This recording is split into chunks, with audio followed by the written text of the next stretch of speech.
Mga ka-idol, mayong adlaw. So ako ang ipakita din ninyo mga ka-idol. Ako ang motor o tricycle. Mo ni mga ka-idol. Bunga ni sa akong pagpaningkamot sa akong pag-vlog mga ka-idol. Katas ni sa pag-vlog na ako. Dili ko makapalit ani mga ka-idol kung wala pa ko naningkamot o vlog diri sa Facebook.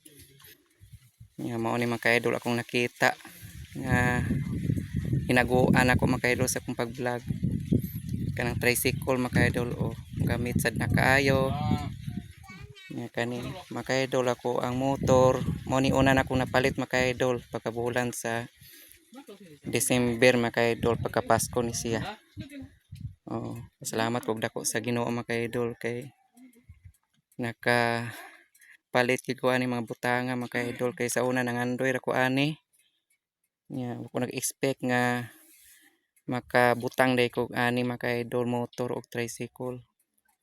So sobra kong pasalamat sa Ginoo ug man adihan inyong tanan mga ka-idol nga ako ang mga followers, viewers at tibok kalibutan. Kay kung dili pa tungod ninyo mga ka-idol, dili sad ko maka palit ani